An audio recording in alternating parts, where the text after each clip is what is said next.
ಸ್ನೇಹಿತರೆ ನಮಸ್ಕಾರ. Big boss ಮನೆಯ ಆಟ ದಿನದಿಂದ ದಿನಕ್ಕೆ ಬದಲಾಗ್ತಿದೆ. ಬಿಗ್ ಬಾಸ್ ಮನೆಯ ಆಟದ ಶೈಲಿಯು ಕೂಡ ಬದಲಾಗ್ತಿದೆ. ಬಿಗ್ ಬಾಸ್ ಸೀಸನ್ 11 ಈಗ ದಿನದಿಂದ ದಿನಕ್ಕೆ ಸ್ವಲ್ಪ ಕುತೂಹಲವನ್ನು ಕೂಡ ಹೆಚ್ಚಿಸಿಕೊಳ್ತಾ ಇದೆ. ಇಷ್ಟು ದಿನ ಡಲ್ ಆಗಿದ್ದಂತಹ ಈ ಸೀಸನ್ ಈಗ ಸ್ವಲ್ಪ ಕ್ಯೂರಿಯಾಸಿಟಿಯನ್ನು ಮತ್ತು ವೀಕ್ಷಕರ ಸಂಖ್ಯೆಯನ್ನು ಹೆಚ್ಚಿಸಿಕೊಳ್ತಾ ಇದೆ. TRP ವೈಸ್ ಕೂಡ TRPಯಲ್ಲಿ ಈಗ ಬಿಗ್ ಬಾಸು ನಂಬರ್ 1 ಆಗ್ತಾ ಇದೆ. ಅದರಲ್ಲೂ ಕೂಡ ವೀಕೆಂಡ್ನ ಸಂಚಿಕೆಗಳಿದಾವಲ್ಲ, ಇದು ಆರಂಭದಿಂದಲೂ ಕೂಡ ಟಾಪ್ನಲ್ಲಿತ್ತು. ಈಗ ಇನ್ನಷ್ಟು ನಂಬರ್ಸನ್ನು ಪಡೆಯೋದ್ರ ಮೂಲಕ ಇನ್ನಷ್ಟು ಪಾಪ್ಯುಲರ್ ಆಗ್ತಾ ಇದೆ. ಬಿಗ್ ಬಾಸ್ ಕನ್ನಡ ಸೀಸನ್ನು ಈಗ 70 ದಿನಗಳನ್ನು ಪೂರೈಸಿದೆ. ದಿನದಿಂದ ದಿನಕ್ಕೆ ಆಟದ ರೋಚಕತೆ ಕೂಡ ಹೆಚ್ಚಾಗ್ತಿದೆ. ಪ್ರತಿ ಸಂಡೇ ಒಬ್ಬರು ಎಲಿಮಿನೇಟ್ ಆಗ್ತಿದ್ರೆ ಈ ವಾರ ಅದರಲ್ಲೂ ಕೂಡ ಟ್ವಿಸ್ಟನ್ನು ಕೊಡಲಾಗಿತ್ತು. ಇದರ ಪರಿಣಾಮ ಐಶ್ವರ್ಯ ಅದೃಷ್ಟವೇ ಈಗ ಬದಲಾಗಿ ಹೋಗಿದೆ. ಹಾಗಾಗಿಯೇ ಈಗ ಐಶ್ವರ್ಯ ಅದೃಷ್ಟದ ಆಟಗಾರ್ತಿ ಎನ್ನುವಂಥ ಮಾತನ್ನು ಹೇಳ್ತಿದ್ದಾರೆ. ಅದು ಯಾಕೆ ಹೇಳ್ತಾ ಹೋಗ್ತೇನೆ. ಅದಕ್ಕಿಂತ ಮುಂಚೆ ನೀವಿನ್ನೂ ಕೂಡ ನಮ್ಮ ಚಾನಲನ್ನು ಸಬ್ಸ್ಕ್ರೈಬ್ ಮಾಡಿಲ್ಲ ಅಂದರೆ ದಯವಿಟ್ಟು ಕೂಡಲೇ ಸಬ್ಸ್ಕ್ರೈಬ್ ಮಾಡಿ ಸ್ನೇಹಿತರೆ. ನಾನು ಈಗಾಗಲೇ ಹೇಳಿದಂತೆ ದಿನದಿಂದ ದಿನಕ್ಕೆ ಆಟದ ರೋಚಕತೆ ಬಿಗ್ ಬಾಸ್ನಲ್ಲಿ ಈಗ ಹೆಚ್ಚಾಗ್ತಿದೆ. ಪ್ರತಿ ಸಂಡೇ ಒಬ್ಬರು ಎಲಿಮಿನೇಟ್ ಆಗ್ತಾರೆ. ಆದರೆ ಕೆಲವು ವಾರ ವಿನಾಯಿತಿ ಇರ್ತದೆ. ಈ ವಾರ ಅಂದರೆ ಈಗ ಭಾನುವಾರದ ಸಂಚಿಕೆಯಲ್ಲಿ ಯಾರೂ ಕೂಡ ಎಲಿಮಿನೇಟ್ ಆಗಿಲ್ಲ. ಆದರೆ ಈ ವಿಚಾರವನ್ನು ಬಿಗ್ ಬಾಸ್ ಮನೆಯ ಒಳಗಿನ ಸದಸ್ಯರಿಗೆ ತಿಳಿಸಿರಲಿಲ್ಲ. ನಾಮಿನೇಷನ್ ಆಗಿದ್ದವರ ಪೈಕಿ ಈ ವಾರ ಚೈತ್ರ ಕುಂದಾಪುರ ಮತ್ತು ಐಶ್ವರ್ಯ ಶಿಂದೋಗಿ ಅವರು ಡೇಂಜರ್ ಝೋನ್ನನ್ನು ತಲುಪಿದ್ರು. ಅಂತಿಮ ಹಂತದವರೆಗೂ ಕೂಡ ಬಂದಿದ್ರು. ಆದರೆ ಕೊನೆ ಕ್ಷಣದಲ್ಲಿ ಐಶ್ವರ್ಯ ಅವರಿಗೆ ಒಂದು ಟ್ವಿಸ್ಟನ್ನು ಕೊಡಲಾಯಿತು. ಈ ವಾರ ಎಲಿಮಿನೇಷನ್ ಪ್ರಕ್ರಿಯೆ ಸ್ವಲ್ಪ ಬೇರೆ ರೀತಿ ಇರಲಿದೆ ಅಂತ ಹೇಳ್ಬಿಟ್ಟು ಕಿಚ್ಚ ಸುದೀಪ್ ಅವರು ಹೇಳ್ತಾರೆ.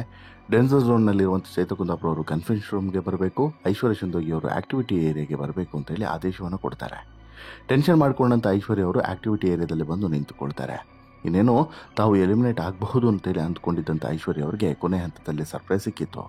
ವಾಪಸ್ ಹೋಗಿ ಆಟವನ್ನು ಆಡಿ ಅಂತೇಳ್ಬಿಟ್ಟು ಕಿಚ್ಚ ಸುದೀಪ್ ಅವರು ಹೇಳ್ತಾರೆ. ಈ ಮಾತನ್ನು ಕೇಳಿ ಐಶ್ವರ್ಯ ಅವರಿಗೆ ನಂಬೋದಕ್ಕೆ ಸಾಧ್ಯವಾಗಲಿಲ್ಲ. ಕೂಡಲೇ ಅವರು ಅಳೋದಕ್ಕೆ ಆರಂಭಿಸ್ತಾರೆ. ನಿಂತಳೆ ಕುಸಿದು ಬೀಳ್ತಾರೆ. ಬಳಿಕ ಕುಳಿತುಕೊಂಡು ಕಣ್ಣೀರನ್ನು ಹಾಕ್ತಾರೆ. ವಾಪಸ್ ಅವರು ಬಿಗ್ ಬಾಸ್ ಮನೆಯ ಒಳಗಡೆ ಬಂದಾಗ ಎಲ್ರಿಗೂ ಕೂಡ ಅಚ್ಚರಿ ಆಯಿತು. ಅಂದರೆ ಐಶ್ವರ್ಯ ಅಲ್ಲಿಗೆ ಎಲಿಮಿನೇಟ್ ಆಗಿಲ್ಲ ಈ ವಾರ ಅನ್ನೋದು ಕನ್ಫರ್ಮ್ ಆಯಿತು. ಬಟ್ ಇದಕ್ಕೂ ಮುನ್ನ ನಡೆದಂತಹ ಡೆವಲಪ್ಮೆಂಟ್ಗಳು ಮತ್ತು ಇದಕ್ಕೂ ಮುನ್ನ ಕಳೆದ ವಾರದ ಡೆವಲಪ್ಮೆಂಟು, ಈ ವಾರದ ಡೆವಲಪ್ಮೆಂಟು ಈಗ ಸೋಷಿಯಲ್ ಮೀಡಿಯಾದಲ್ಲಿ ಭಾರಿ ಚರ್ಚೆ ಆಗ್ತಿದೆ. ಐಶ್ವರ್ಯಳನ್ನು ಬೇಕು ಅಂತಲೇ ಬಿಗ್ ಬಾಸ್ ಮನೆಯಲ್ಲಿ ಉಳಿಸಿಕೊಳ್ತಿದ್ದಾರೋ ಅಥವಾ ಐಶ್ವರ್ಯ ಅದೃಷ್ಟವೇ ಗಟ್ಟಿಯಾಗಿದೆಯಾ ಅನ್ನುವಂಥ ಪ್ರಶ್ನೆಯೂ ಕೂಡ ಕೇಳಿ ಬರ್ತಿದೆ. ಕಾರಣ ಏನು ಅಂತ ಹೇಳೋದಾಗಿದ್ರೆ, ಈಗ ಕಳೆದ ವಾರನೂ ಕೂಡ ಈಗಾಗಲೇ ನಾನು ಹೇಳಿದಂತೆ ಐಶ್ವರ್ಯ ಮತ್ತು ಇದೇ ಶಿಶಿರ್ ಶಾಸ್ತ್ರಿ ಅದರ ಹಿಂದಿನ ವಾರ ಹಿಗ್ಗಾಮುಗ್ಗ ಉಗಿಸ್ಕೊಂಡಿದ್ರು ಸುದೀಪ್ ಅವರ ಬಳಿ. ನೀವು ಜೋಡಿ ಆಟ ಆಡೋದಕ್ಕೆ ಬಂದಿದ್ದೀರೋ ಅಥವಾ ರೊಮ್ಯಾನ್ಸ್ ಮಾಡೋದಕ್ಕೆ ಬಿಗ್ ಬಾಸ್ ಮನೆ ಒಳಗೆ ಬಂದಿದ್ದೀರೋ ಏನು ಅಂತ ಹೇಳಿ ಒಂದು ಚಾಟಿ ಬೀಸುವಂಥ ಕೆಲಸವನ್ನು ಮಾಡಿದರು. ಅದಾದ ಬಳಿಕ ಸ್ವಲ್ಪ ತಮ್ಮ ಈ ಇತಿಮಿತಿಯನ್ನು ಬಾರ್ಡರ್ಗಳನ್ನು ಹಾಕ್ಕೊಂಡು ಇಬ್ಬರು ಕೂಡ ವರ್ತನೆಯನ್ನು ಮಾಡಿದರು. ಅದಕ್ಕೂ ಮುಂಚೆ 24 ಗಂಟೆ ಇಬ್ಬರು ಕೂಡ ಒಟ್ಟಿಗೆ ಇರುವಂಥದ್ದು, ಅಂಟ್ಕೊಂಡೇ ಇರುವಂಥದ್ದು, ಒಬ್ಬರಿಗೆ ಒಬ್ಬರು ಹೆಗಲ ಮೇಲೆ ಇನ್ನೊಬ್ಬರು ಮಲಗೋದು, ಇನ್ನೊಬ್ಬರು ಹೆಗಲ ಮೇಲೆ ಮತ್ತೊಬ್ಬರು ಮಲಗೋದು ಅಥವಾ ತೊಡೆ ಮೇಲೆ ಮಲ್ಕೊಳ್ಳೋದು. ಹೀಗೆ ಒಂದು ರೀತಿಯಲ್ಲಿ ಬಿಗ್ ಬಾಸ್ ಮನೆ ಅನ್ನೋದನ್ನು ಮರೆತು ಒಂದು ರೀತಿ ಬೆಡ್ರೂಮ್ ಅನ್ನೋ ರೀತಿ ಇವರಿಬ್ಬರು ಕೂಡ ಆಗಾಗ ವರ್ತನೆಯನ್ನು ಮಾಡ್ತಿದ್ರು. ಇದು ನೋಡೋರ್ಗೂ ಕೂಡ ಇರಿಟೇಷನ್ ಆಗಿತ್ತು. ಸುದೀಪ್ ಕೂಡ ಇದನ್ನು ಗಂಭೀರವಾಗಿ ತೆಗೆದುಕೊಂಡಿದ್ರು. ಶಿಶಿರ್ಗೆ ಮತ್ತು ಐಶ್ವರ್ಯಗೆ ಇಬ್ಬರಿಗೂ ಕೂಡ ಹಿಗ್ಗಾಮುಗ್ಗ ಜಾಡಿಸಿದ್ರು.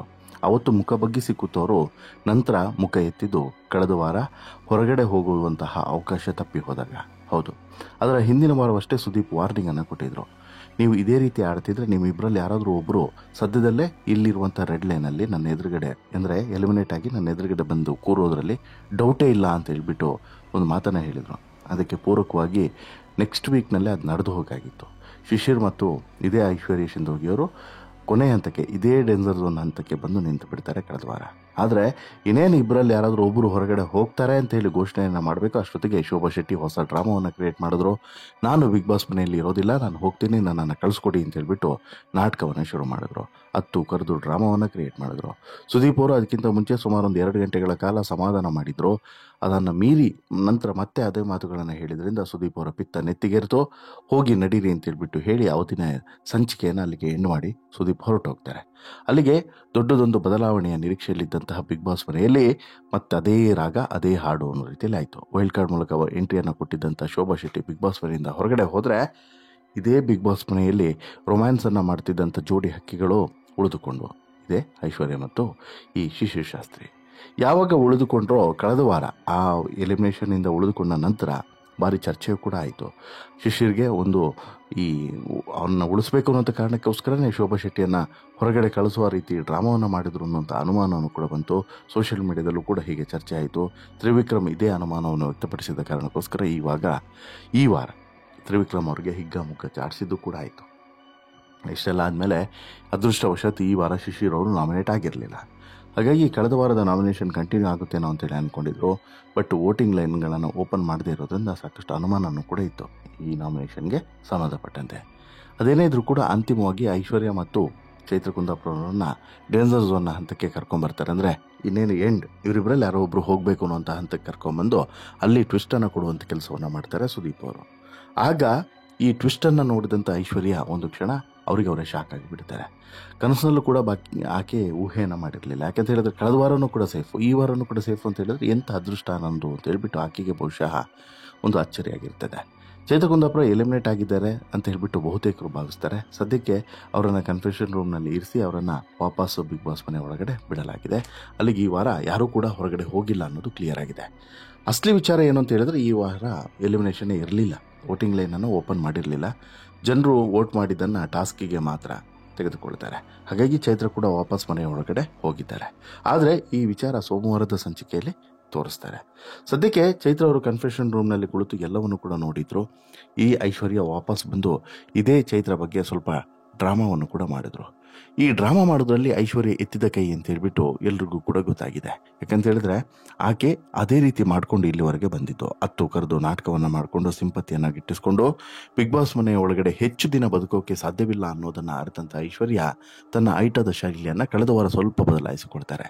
ಇನ್ನು ಶಿಶಿರ್ ಜೊತೆಗೆ 24 ಗಂಟೆಯೂ ಕೂಡ ಅಂಟ್ಕೊಂಡೇ ಇರ್ತಿದ್ದಂಥ ಇದೇ ಐಶ್ವರ್ಯ ಸಿಂಧೋಗಿ ಆ ವಿಚಾರದಲ್ಲೂ ಕೂಡ ಸ್ವಲ್ಪ ಬದಲಾಗಿದ್ದಾರೆ. ಇದು ಕೂಡ ಖುಷಿಯ ವಿಚಾರನೇ. ಈ ಎರಡು ಕಾರಣದಿಂದ ಐಶ್ವರ್ಯ ಸಿಂಧೋಗಿ ಇವತ್ತು ಬಿಗ್ ಬಾಸ್ ಮನೆಯಲ್ಲಿ ಉಳಿದುಕೊಂಡಿರ್ಬೋದು. ಬಟ್ ಐಶ್ವರ್ಯ ಸಿಂಧೋಗಿ ಅದೃಷ್ಟ ಎಷ್ಟು ದಿನಗಳ ಕಾಲ ಕೈ ಹಿಡಿಯುತ್ತೆ ಅನ್ನುವಂಥ ಪ್ರಶ್ನೆಯೂ ಕೂಡ ಇದೆ. ಕಾರಣ ಏನು ಅಂತ ಹೇಳಿದ್ರೆ ಕಳೆದ ವಾರವೂ ಕೂಡ ಅದೃಷ್ಟ ಕೈ ಹಿಡಿತು, ಈ ವಾರವೂ ಕೂಡ ಐಶ್ವರ್ಯ ಸಿಂಧೋಗಿ ಅದೃಷ್ಟ ಕೈ ಹಿಡಿತು. ಬಟ್ ಮಧ್ಯದಲ್ಲಿ ಎಲಿಮಿನೇಷನ್ ಬಂತು ಅಂತ ಹೇಳಿದ್ರೆ ಅಥವಾ ಮಿಡ್ ವೀಕ್ ಎಲಿಮಿನೇಷನ್ ಅಥವಾ ಬೇರೆ ಯಾವುದಾದ್ರು ಟ್ವಿಸ್ಟ್ ಟರ್ನನ್ನು ಕೊಟ್ಟರು ಅಂತ ಹೇಳಿದ್ರೆ ಬಹುಶಃ ನೆಕ್ಸ್ಟ್ ವೀಕ್ನಲ್ಲಿ ಮತ್ತೆ ಇದೇ ಐಶ್ವರ್ಯ ಸಿಂಧೋಗಿ ಹೊರಗಡೆ ಹೋದರೂ ಕೂಡ ಅಚ್ಚರಿ ಏನಿಲ್ಲ. ಚೈತ್ರ ಕುಂದಾಪುರ ಎಷ್ಟೇ ಕಿರಿಕು ಏನೇ ಆದರೂ ಕೂಡ ಒಂದು ಸದ್ದನ್ನಂತೂ ಮಾಡ್ತಿದ್ದಾರೆ. ಬಟ್ ಈ ಐಶ್ವರ್ಯ ಸದ್ದು ಇಲ್ಲ, ಪದ್ದು ಇಲ್ಲ. ಏನೇ ಇದ್ರೂ ಕೂಡ ಬರೀ ಏನೋ ಒಂದು ವಾಯ್ಸ್ ರೈಸ್ ಮಾಡಬೇಕಲ್ಲ ಅಂತೇಳಿ ಮಾಡ್ತಾರೆ, ಆ ನಂತರ ಪುಸ್ತಕ ಆಗಿಬಿಡುತ್ತೆ. ಹೀಗಾಗಿ ಐಶ್ವರ್ಯ ಸಿಂಧೋಗಿ ಬಗ್ಗೆ ಇದ್ದಂತಹ ಒಂದು ಒಪಿನಿಯನ್ ಅಥವಾ ಹೋಪ್ಸ್ ಇದೆಯಲ್ಲ ಅದು ಬಿಗ್ ಬಾಸ್ ಮನೆಯಲ್ಲಿ ಕಡಿಮೆ ಆಗ್ತಿದೆ ಅನ್ನೋದು 100% ಸತ್ಯ. ಇನ್ನು ಐಶ್ವರ್ಯ ಸಿಂಧೋಗಿ ಬಗ್ಗೆ ಎಲ್ರಿಗೂ ಕೂಡ ಒಂದು ಸಿಂಪತಿ ಇದೆ. ಕಾರಣ ಏನು ಅಂತ ಹೇಳಿದ್ರೆ ತಂದೆನೂ ಇಲ್ಲ, ತಾಯಿನೂ ಇಲ್ಲ. ಬಿಗ್ ಬಾಸ್ ಮನೆಯ ಅಂತಿಮ ಹಂತದವರೆಗೆ ಬಂದರೆ ಆಕೆಗೂ ಕೂಡ ಸ್ವಲ್ಪ ಅವಕಾಶಗಳು ಪಡೆಯೋದಕ್ಕೆ ಸಹಕಾರಿ ಆಗ್ಬೋದು. ಆಕೆಯ ಬದುಕು ಕೂಡ ಬದಲಾಗಬಹುದು. ಆಕೆಯ ಈ ಒಂಟಿ ಜೀವನ ಏನಿದೆ ಇದು ಇನ್ನೊಂದು ಸ್ವಲ್ಪ ಏನು ಟ್ರ್ಯಾಕಿಗೆ ಬರ್ಬೋದು, ಹಳಿ ತಪ್ಪಿರುವಂಥ ಒಂಟಿ ಜೀವನ ಟ್ರ್ಯಾಕಿಗೆ ಬರಬಹುದು ಅಂತ ಹೇಳ್ಬಿಟ್ಟು ಎಲ್ಲರೂ ಕೂಡ ಭಾವಿಸ್ತಿದ್ದಾರೆ. ಬಟ್ ಆದರೆ ಅದನ್ನು ಐಶ್ವರ್ಯ ಅರ್ಥ ಮಾಡ್ಕೊಳ್ತಿಲ್ಲ. ಆಕೆಯನ್ನು ಬಿಗ್ ಬಾಸ್ ಮನೆಯ ಜನರು ಪ್ರೀತಿ ಮಾಡಿದ್ದನ್ನು ಬೇರೆ ರೀತಿ ನೋಡ್ತಾರೆ. ಅಂದರೆ ಬಿಗ್ ಬಾಸ್ ಮನೆಯ ಹೊರಗಡೆ ಇರೋರು ಅದು ಆಕೆಗೆ ತಲುಪ್ತಾ ಇಲ್ಲ.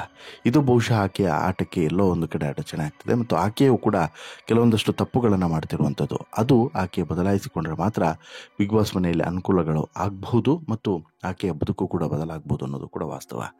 ಓವರಾಲ್ ಆಗಿ ನಿಮಗೇನು ಅನಿಸುತ್ತೆ ಸ್ನೇಹಿತರೆ ಈ ಇಷ್ಟೂ ಬೆಳವಣಿಗೆಗಳನ್ನು ನೋಡಿದಾಗ? ಅಂದರೆ ಬಿಗ್ ಬಾಸ್ ಮನೆಯ ಆಟ ಇರ್ಬೋದು, ಬಿಗ್ ಬಾಸ್ ಮನೆಯಲ್ಲಿ ಐಶ್ವರ್ಯಗೆ ಆಗಾಗ ಸಿಗ್ತಿರುವಂಥ ಅದೃಷ್ಟ ಇರ್ಬೋದು, ಆಕೆಯ ಲಕ್ ಇರ್ಬೋದು, ಇದರ ಬಗ್ಗೆ ನಿಮ್ಮ ಅಭಿಪ್ರಾಯ ಏನು?